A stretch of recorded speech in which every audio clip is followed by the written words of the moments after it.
Mature content. Listener discretion is advised.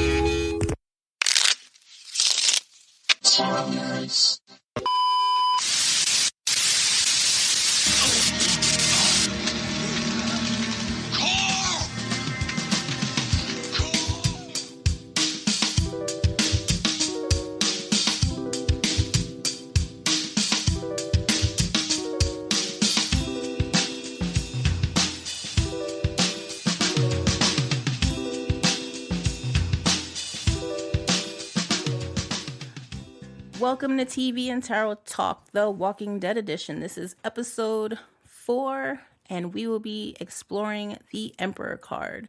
I am your host, Naya Thryce. And I'm Meg Watson. Thanks for tuning in.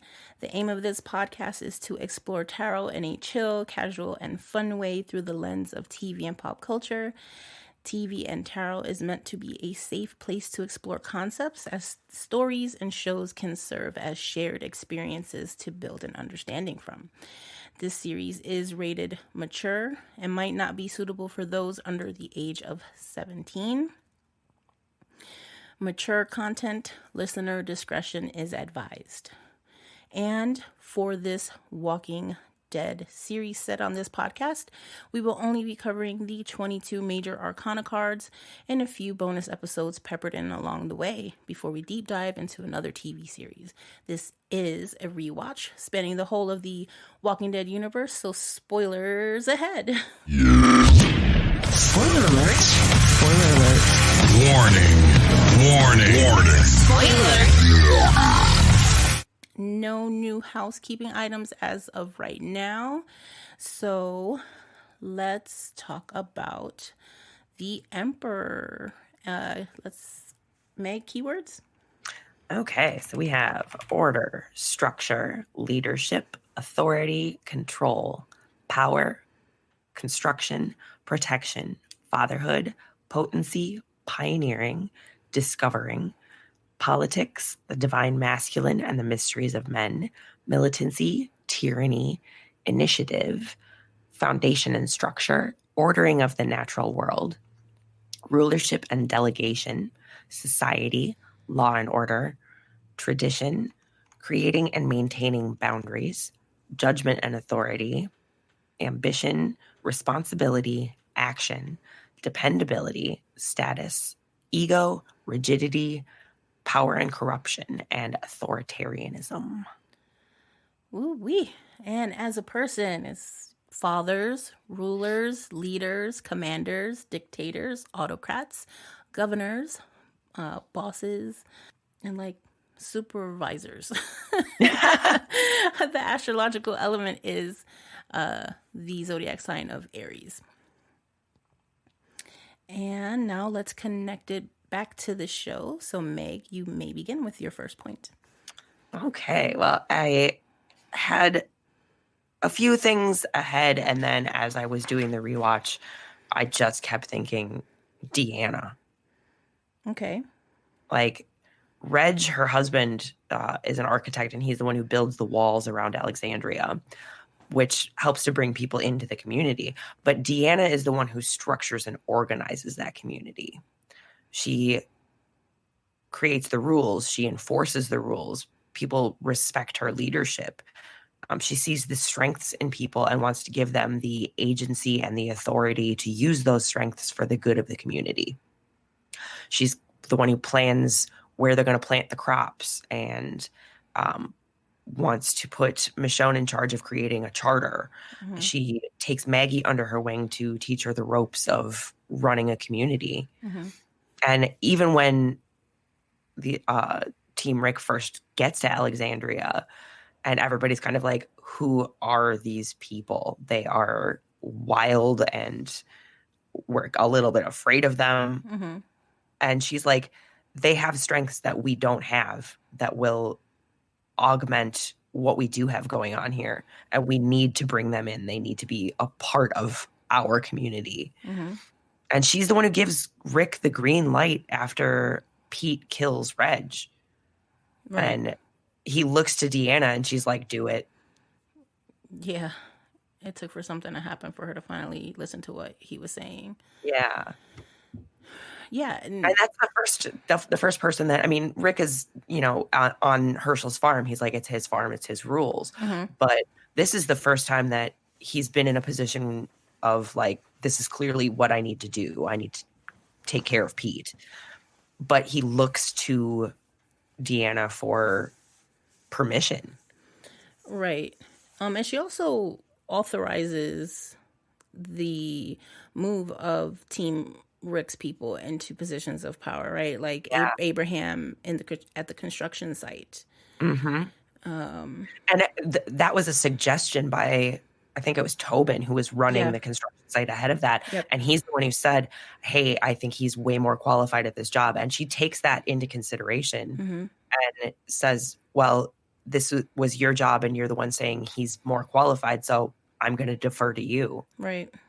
Which is just solid leadership. Right. Yeah, she makes Rick and Michonne constables, which are basically like your policemen, right? Oh, yeah, they have uniforms and everything. Yeah, so that, puts them in power. But you're right. She and that's right at the beginning when they first get there, and she's like, okay, let's get you jobs. Right. It's that keeping society moving and keeping it growing and keeping order. Yeah. Period. Because outside of those walls, everything is chaos. Yeah. There is no, it's kill or be killed. It's survival by any means. It's. And she says, not within the structure of my community. We have rules here. Right. And even some of the other places that, or groups that they've encountered, there were rules, but she has the political aspect under her belt to maintain civilization as it was prior to the fall, because they've been within that structure and protected by that structure, that they were not influenced by the outside to have to really change too much. So yeah, Deanna's a really good example of that emperor energy. She has that benevolence that you want to see in the upright emperor. We have plenty of other examples of the negative energy in other characters, but Deanna really exemplifies the goodness in the emperor card. Yeah, I think Ezekiel is also like that as well. Yeah. Over in the kingdom, he wants to protect his community. Like, they all have jobs to do and things like that, right? Take from the well, give back to the well. That whole thing that he has. But he also, with the whole slaughtering the pigs thing, he does it away from the community to protect them. Yeah, he's got a great speech in there about that too, where he's talking about the responsibility of secrets, that it's not a privilege of rulership, it's the cost of it. The duty. Yeah. And that, Deanna's coming from such a place of transparency. She wants to make sure that everybody knows what the decisions are that are being made and why they're being made. And Ezekiel he wants that to be the case. That's the ideal, but he's realistic about it. He's like, if I tell my people about the saviors, they're going to want to fight and they won't all make it. And that's not how I want to lead my people. Right. And I think that dynamic is the key difference between how Deanna is functioning, because at that point, the saviors are a non-factor. Yeah. She hasn't gotten to the point of needing to keep secrets. Right. And Ezekiel has managed to keep them outside of the walls. In whatever charming way he did, he made that happen for a very long time. Yeah, because Deanna's legacy continues to live on. Well after she's gone. Like when Rick makes the decision to lock Negan up as opposed to put him out of his misery, that was that moment where he took Deanna's kind of concept into mind, not just hers, but more because Morgan was pressing him too about it. Mm-hmm. But that was the one piece that was missing, was like what do you do with really rogue people? Yeah. You know. And then it's like, well, old society, like, you were a deputy sheriff. Mm-hmm. Why did you not think about this before? Which is crazy, because as you watch it, you don't even think about it. Yeah. You just don't. Yeah. Even though there's a whole 2 seasons where they're literally inside of a prison. I mean, it's, yeah. It's wild. It's like the Wild Wild West. Yeah, I mean, the only other situation we've been up to that point was, or along those lines, was the governor. And he was trying to break into the prison. So, like, where were you going to lock him up? Yeah. But I find it interesting because in Woodbury, the governor had, well, Merle, the governor knew anyways, but they had Maggie and Glenn, in a room, kind of locked Mm-hmm. up. He created a structure that you weren't allowed to get out of. Yeah. If we're going back and talking about the governor. Yeah. He also puts Andrea in that one room, that like torture room. Yeah. Yeah, he has a definite abuse of power. Yes. You know, he has the authority of the emperor, and he's just using it for his own personal gain. Yeah. Would we say that that's like autocratic, right? Yeah. Yeah. And also he tries to build the militia to attack the prison with everybody, and then that gets skewed because he turns around and kills all of his people. Yeah. But he has all the artillery and the tank and all of that kind of military stuff with the governor. His is definitely like a emperor reversed. Oh, definitely. Because everything is just skewed, and but he is in that leadership position. Andrea tries to be his kind of like right hand, and she actually tries to do the empress thing, right? She tries to smooth things over and bring things more harmony, and I think we kind of missed her in the last episode, but he doesn't want to allow her to do those things. Yeah, that's not how he wants to run things. He wants things done his way. And only his way. Yeah. And no qualms about how that happens. Mm-hmm. Yeah, because even with Merle, because I think Merle had military experience, if I'm not mistaken. Yeah, I think so. Even when Merle gives the governor suggestions, he kind of takes them, but then he twists them.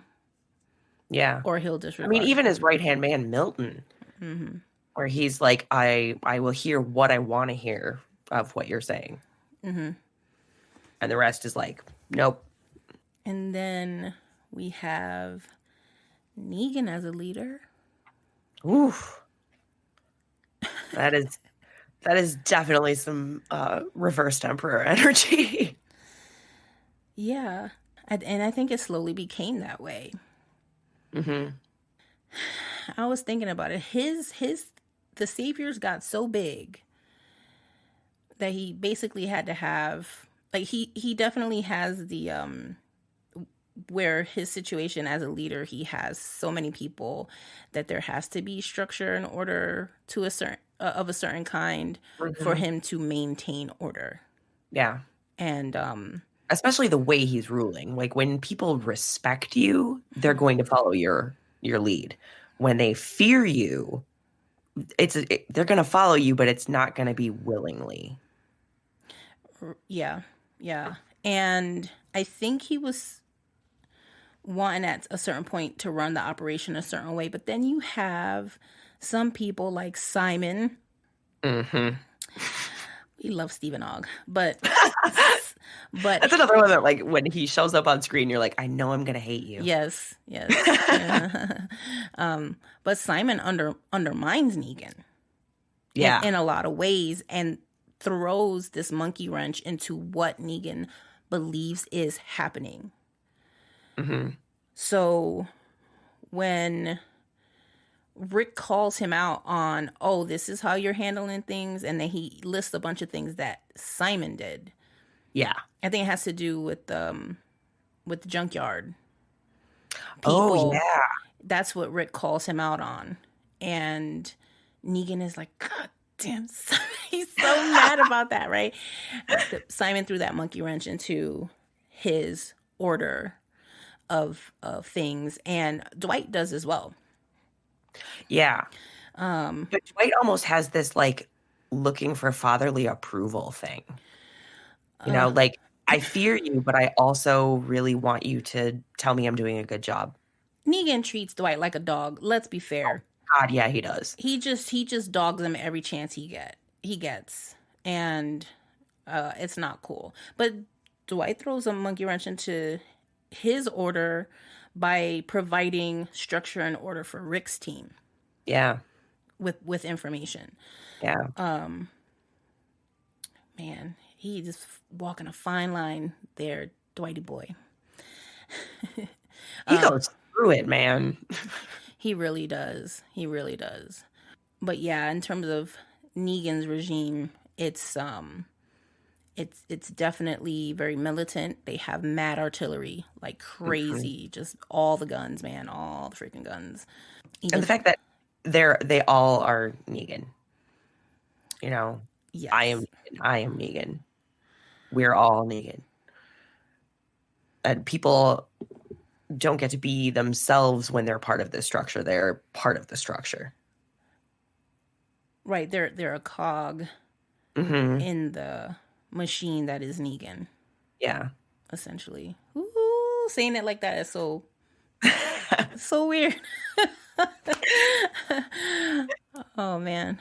Well, and his whole I'm not gonna plant a fucking garden. You know, like the Empress creates the natural world and the Emperor organizes it. And he's like, yeah, I'm not doing any of that Empress stuff. That is not my jam.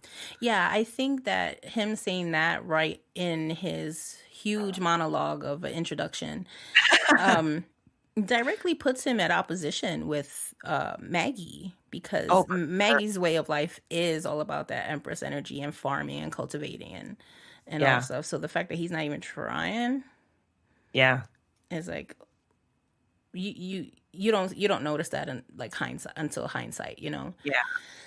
When he's got the saviors have a very like serfdom vibe. Like, this is the lord of the land, and you produce things for him, and he'll let you keep a little of it so that you can keep going, so that you can keep producing for him. But he does not care about you. Like a landlord. Yeah. Oh, ill. I didn't even think. Yeah, that's very much Emperor energy, though. Yeah. Yeah, a landlord, yeah. Big themes.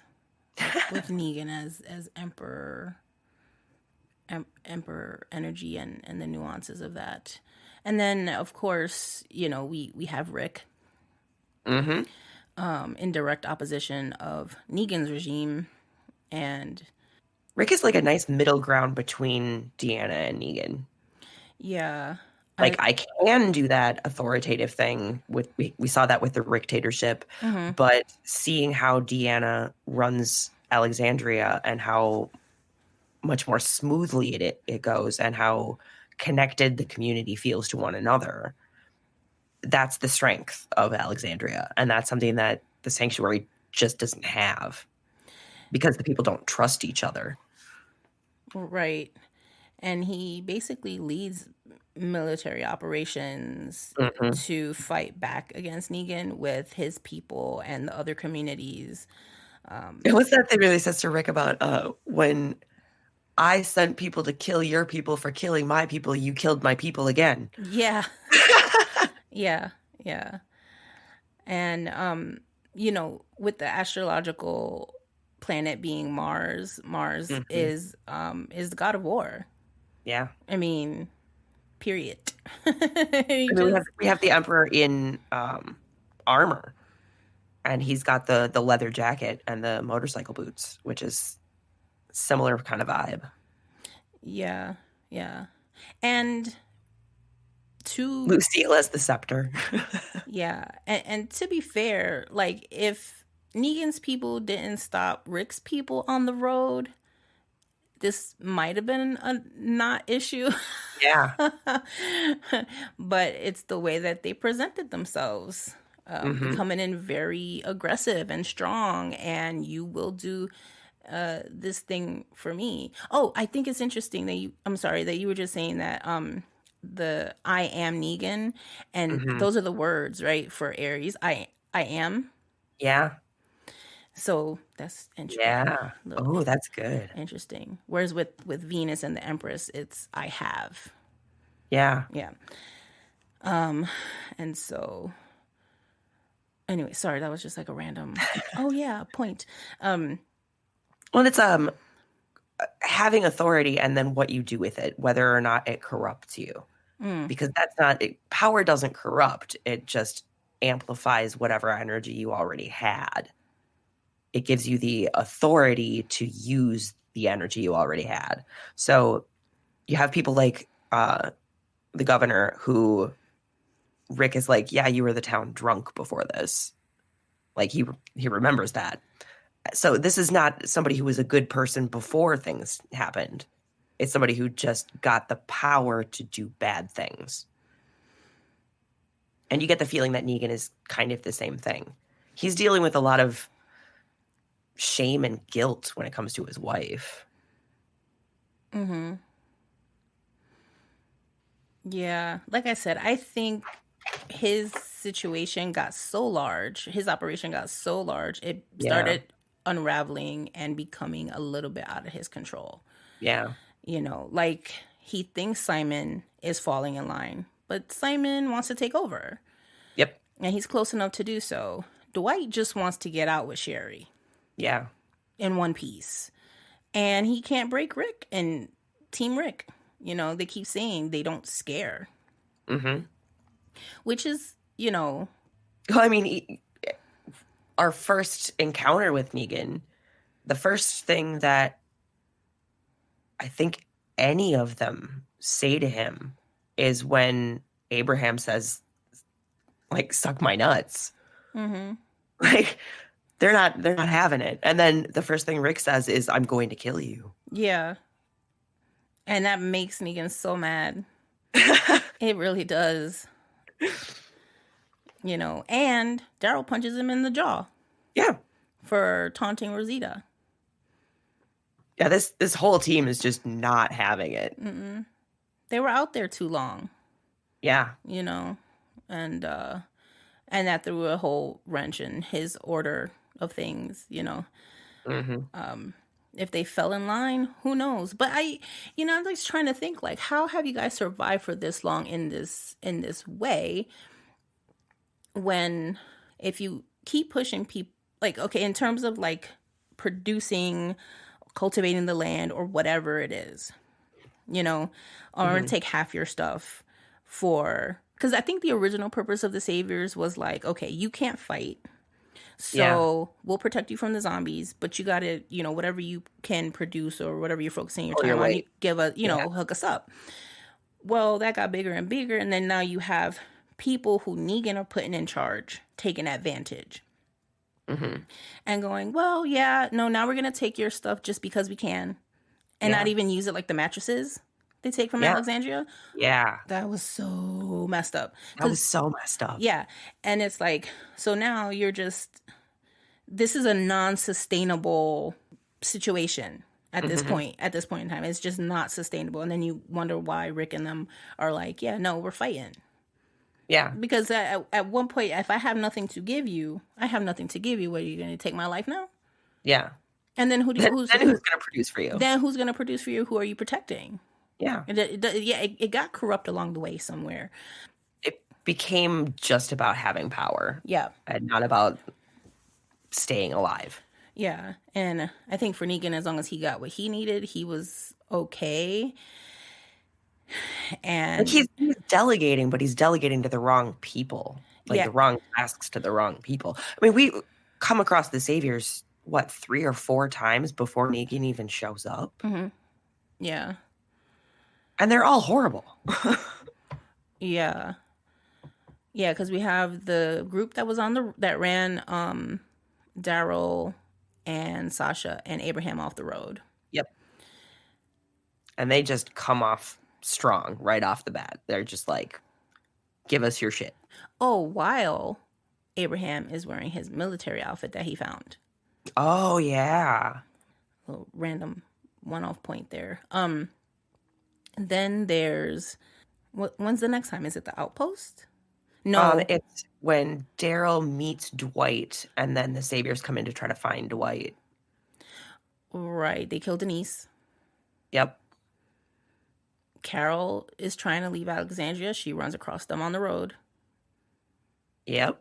And has to take out several of them. And then one of them hunts her down because she doesn't actually kill him. Right. And then Morgan saves her. Yeah. Yeah. And then, of course, the outpost. Yep. So by the time and the pigs, we have the pigs before that too at the kingdom. Well, no, because you're right. They did the outpost before they get to the kingdom. You're right. Now how the outpost was I mean, if you're walking around acting like everybody's a militia, then that outpost is a warfare, you know? Yeah. Yeah. Even though everybody was sleeping. Is moral gray and ethically gray territory. But if you're at war and you feel you're at war.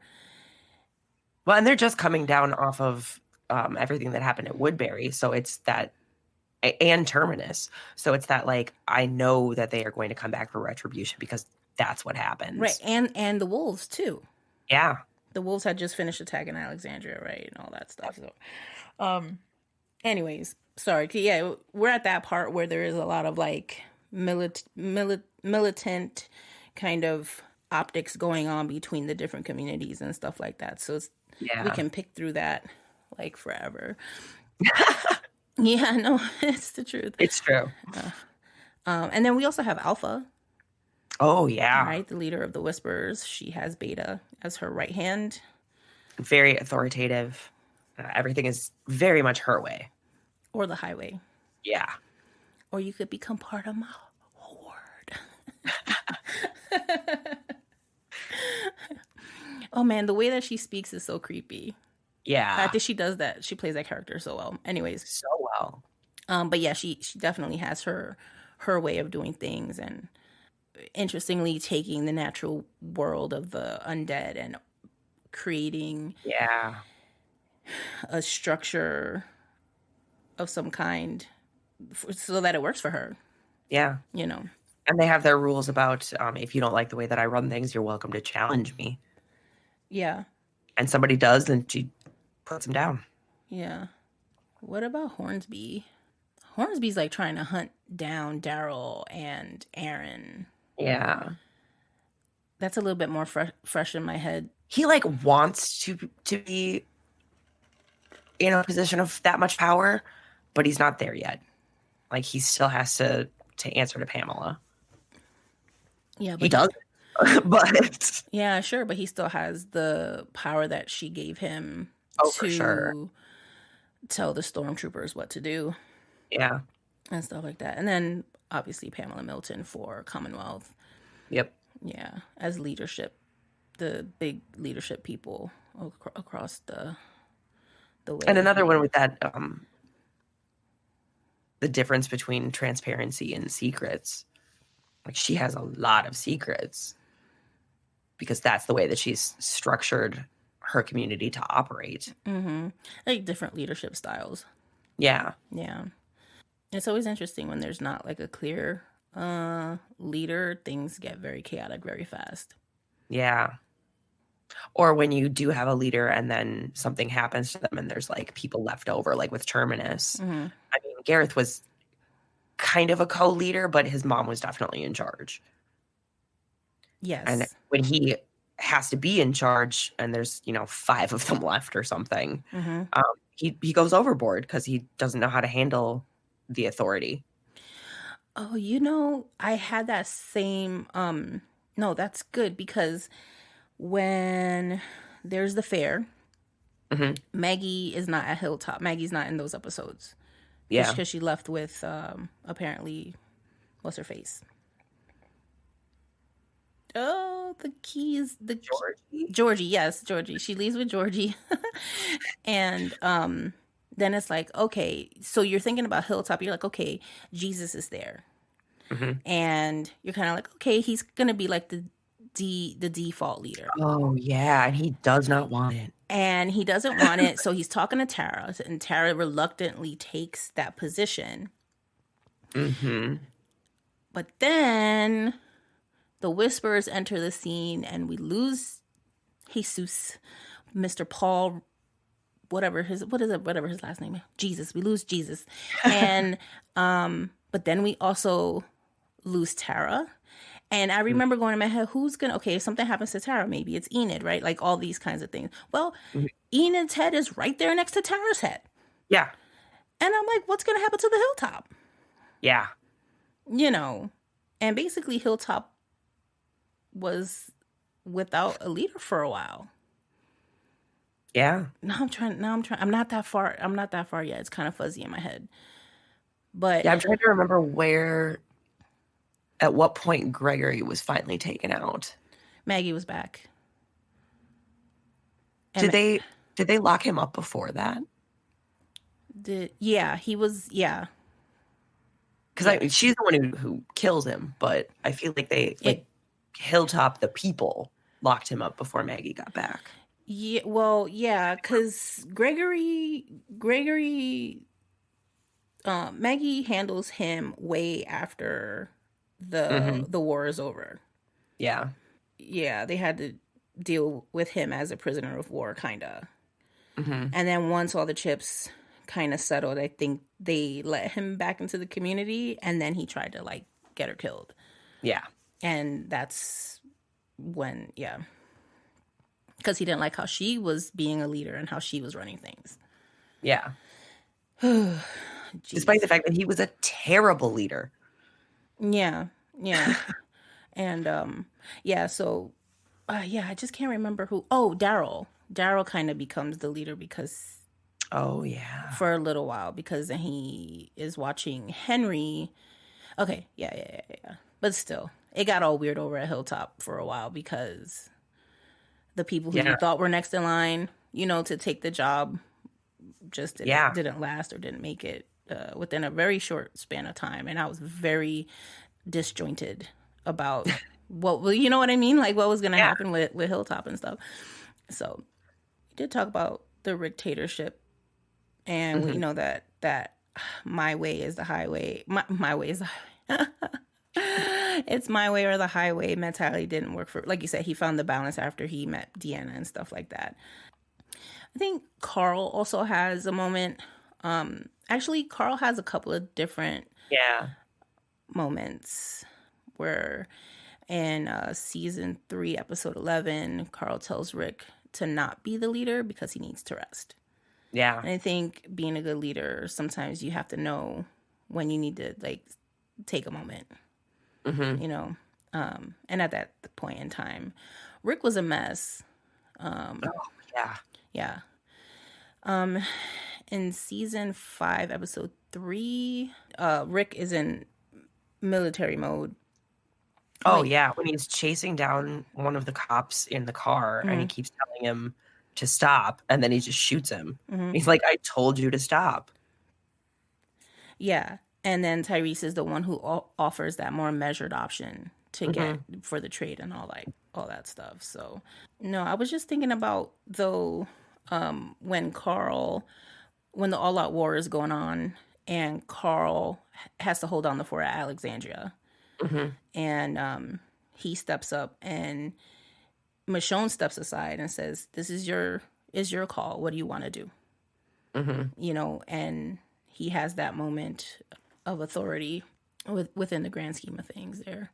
I think Carl is... I love that he stows away in the car. Yes. In the truck, and he is like, I'm going to... Negan's going to catch it. Like... Yeah. I mean, it gets... These seasons that we're getting ready to watch now are like the livest seasons. Yeah. There's no so much happens so fast. Yeah, there's no doubt about it. It's just live. It's just like, oh snap, what? Negan brings the zing into the show for sure. Yeah. In terms it really challenges people to figure out what they want, what they believe in, and to fight for that. Yeah. I think something else about Negan's personality is that he's very honest. He's very brash and straightforward when it comes to like kind of like that Aries energy. Oh, it definitely his lines and when he's first introduced are very, very animated. Yeah. And he's got like little catchphrases. it dies down just like Eugenisms. They kind of die down as the characters become more established, I think. Yeah. Otherwise, they come up across very comic booky or cartoonish. Like he's super animated. But aside from that piece, he's just very upfront. He's very brash. He is about his word. Like when he says he's going to do something, he does it. If he's having a conversation, he's just genuinely honest about it, even if he's a smug little shit sometimes. You know, but that's what makes you want to punch him. It's not so much that he's telling you the truth. It's like how he says it. It's like, like you definitely have some kind of like. It just screams Mercury conjunct Mars to me. Oh, man. I think also Andrea has her like she wants to protect the group, but she doesn't want to do the gardening and the cooking and the growing of the vegetables. She wants to use the gun and be a lookout and protect in a more emperor type way. Yeah. And everybody's always giving her shit for it. Yeah. And I don't fucking appreciate this. And I'm like, why can't she, it's kind of, I was like, hey, but she's a good shot. I don't know. They just gave her such a hard time about it. And she really came into her own when she and Michonne found each other.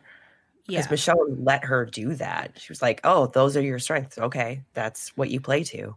Right. And she didn't have that, baggage of all the time spent that Andrea spent with Team Rick.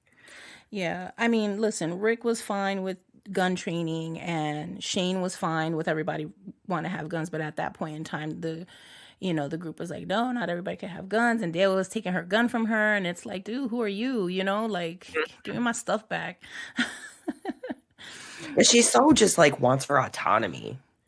Yes. And I know that the show is different from the graphic novel, but Andrea, I was surprised. So I, just for a little, for me, I watched the show probably up until season 9, or I want to say after I watched season 9, I started reading the graphic novels, and it's like a alternate, story or whatever. But I was surprised that Andrea's character didn't last longer in the show.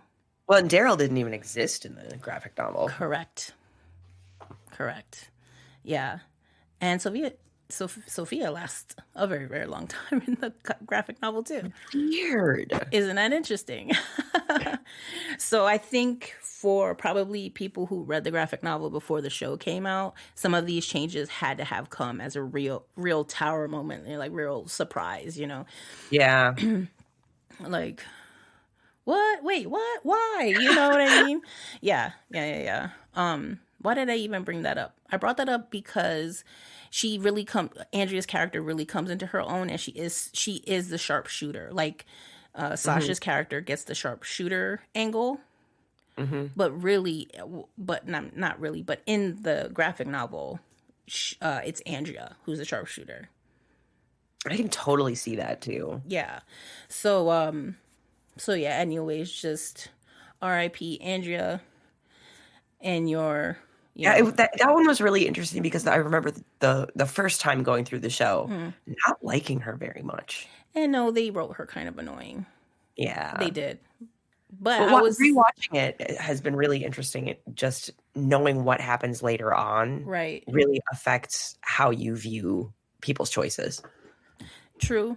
True. Yeah, and I think if she would have been if she would have lasted longer in the show, she would have had a nice growth arc for her character and stuff. But it definitely would have had that militant, because that's just where she was. She Yeah. was the older sister. She was the protector, She's a lawyer. yeah, and that's how she was still functioning in the world. So Yeah. I'd give her a little bit of that emperor energy.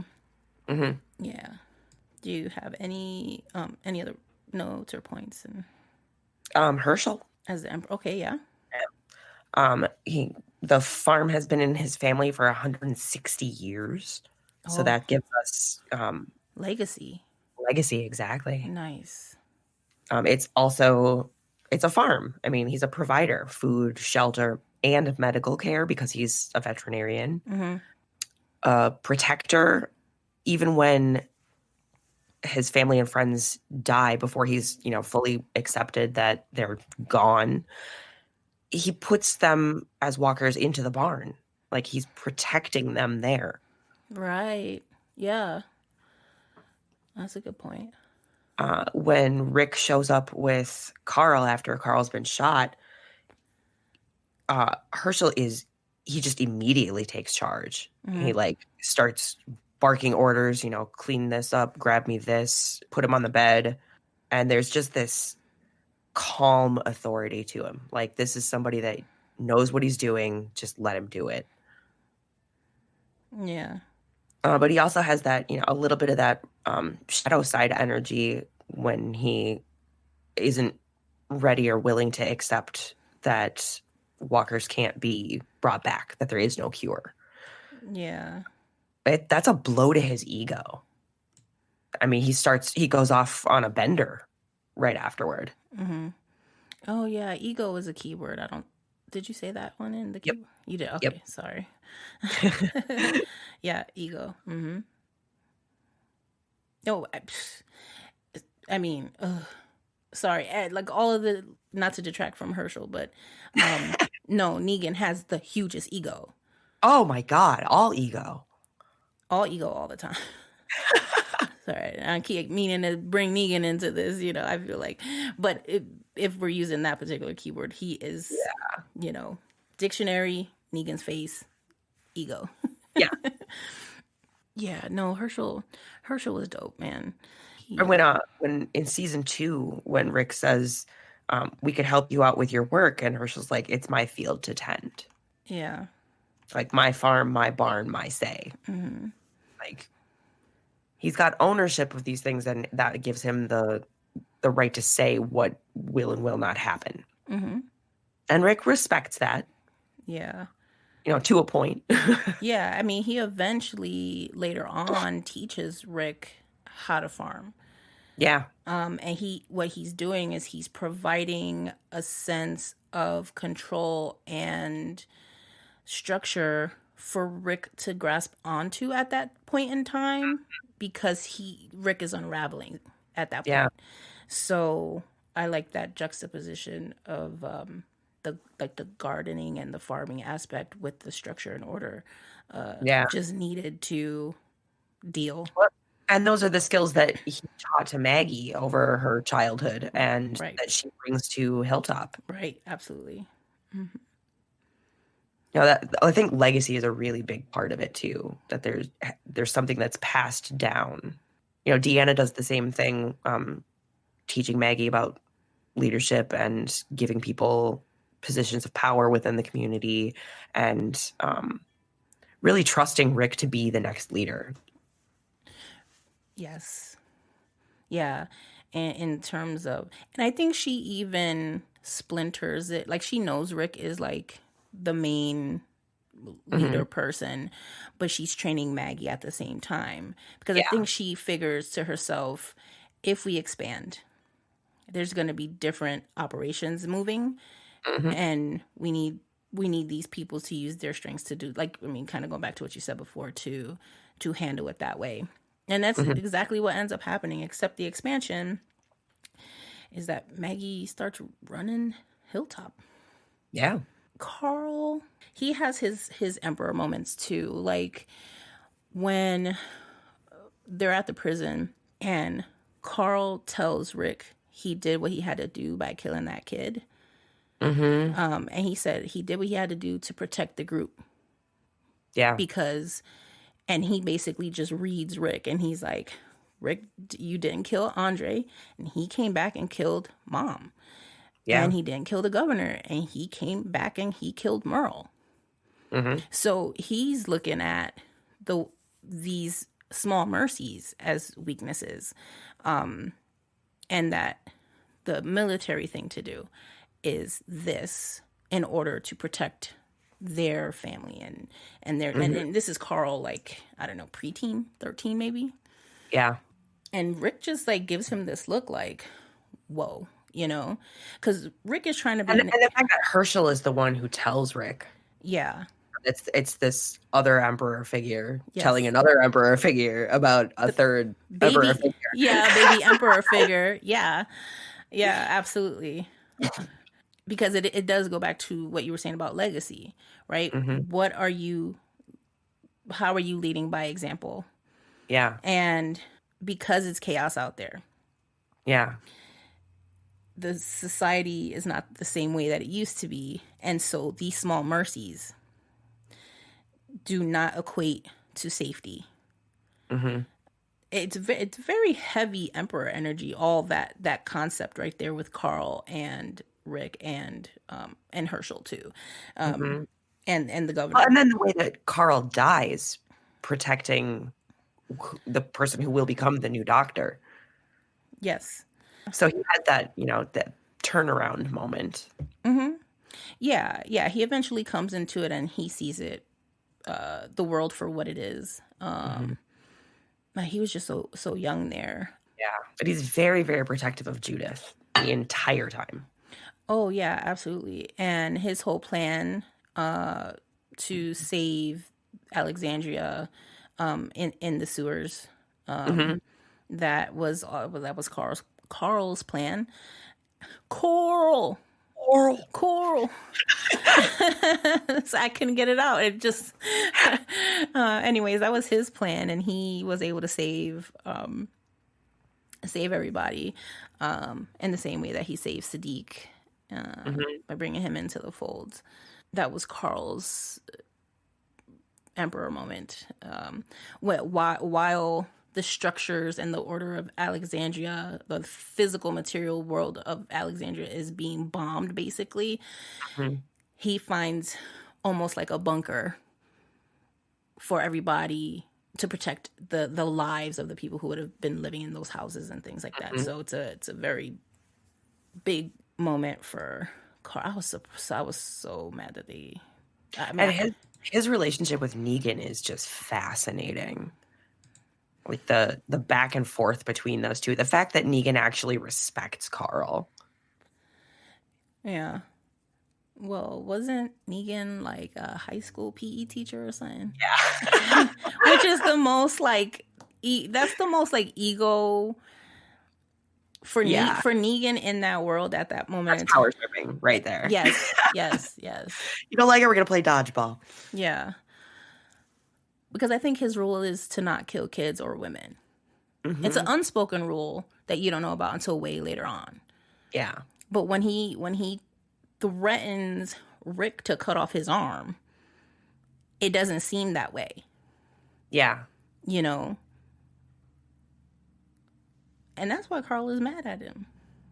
I mean, that's that age where you're going to have to scream on somebody anyways, because hormones are wild. Yeah. At that time. And then egocentric authority figure is definitely where you aim that energy. Yeah, he even locks Enid in the closet to protect her before he goes, because she wanted to go with him. Yeah. It is so sweet. And messed up, but sweet at the same time, right? Because he knows that she would follow him. Yep. That's the only reason why he does it. Oh, also, Carl trains Gabriel how to use the machete. Oh, yeah. He tries to teach him at the church, but he's just not ready to learn yet. But when he's finally ready to learn, Gabriel approaches Carl. Yeah. And says, I'm ready to learn. Because and Carl has every reason to be like, go fuck yourself is like, okay, how's 3:00? Yeah. Yeah. How do we both remember that? Yeah. Yeah, 3:00 for some reason. Yeah. Because he tells him it's a war for survival. Yeah. And essentially what this world is a war for survival. So big emperor energy for And any being able to read where Gabriel is at that point, like when he first offers to teach him and Gabriel is just not there because he hasn't seen enough, he hasn't been through enough. And Carl gets it and he kind of just backs off. Mhm.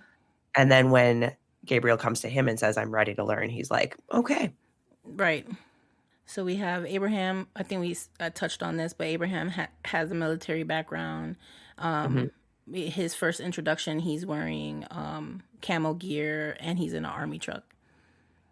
And the story of his family, like he has that protective thing that just goes totally overboard and scares the ever-living hell out of his wife, and she takes the kids and they all get eaten. Yeah. It's that I have this power. How do I control this power? Abraham's character reminds me of, what's his name from the video game? Hadouken. Talk to me. Street Fighter. Guile, except he has red hair. Yeah, right? Oh, God, yeah. Yeah, except with red hair. That's kind of like the vibe that I get from Abraham. But at least hitting on that. Just so larger than life.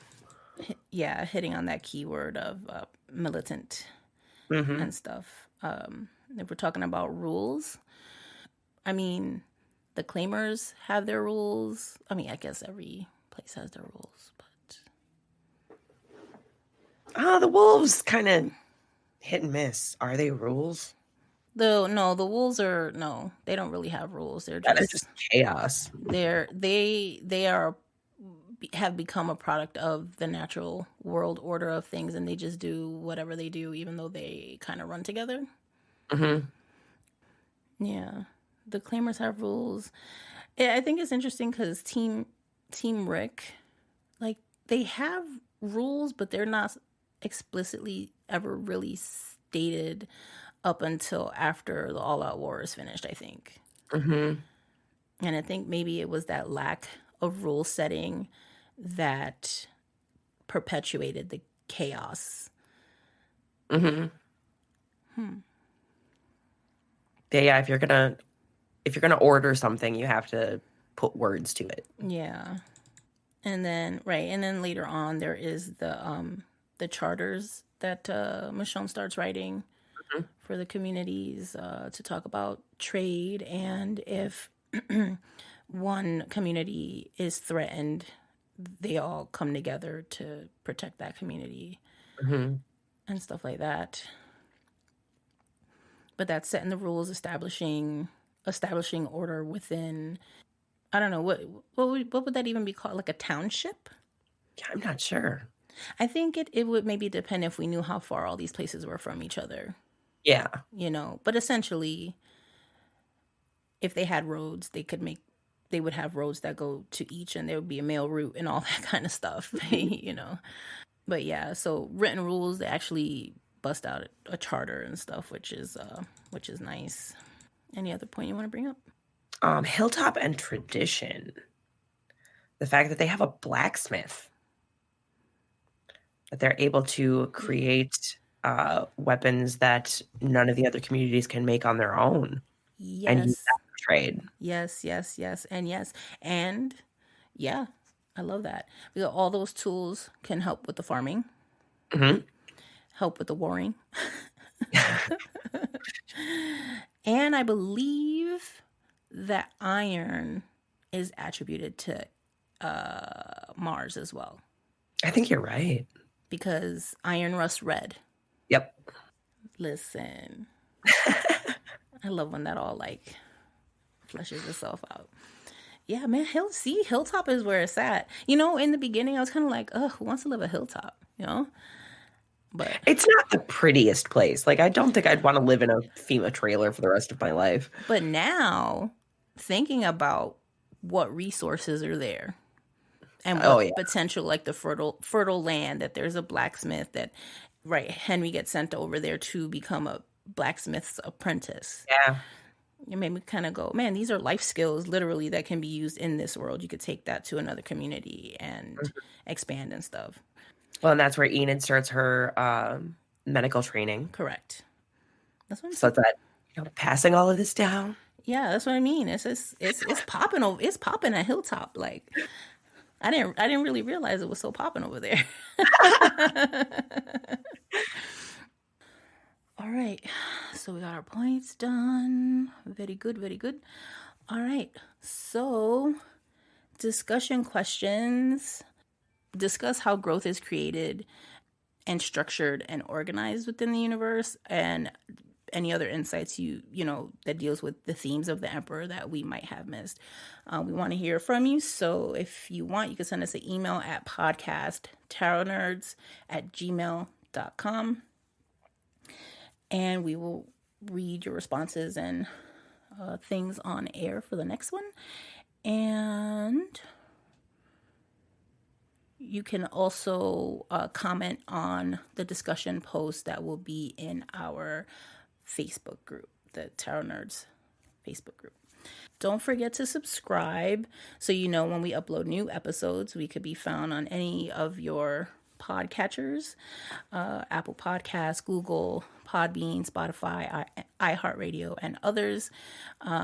Additional information on this episode can be found at tarotnerds.com in case you want a quick reference of the topics discussed. The next episode, we will be discussing the Hierophant. And we hope that you found this episode insightful and fun. Thank you for listening to TV and Tarot Talk. No matter where you are, don't forget to take some time out of your week to chill, chat, and tarot. Catch you on the next episode. Peace.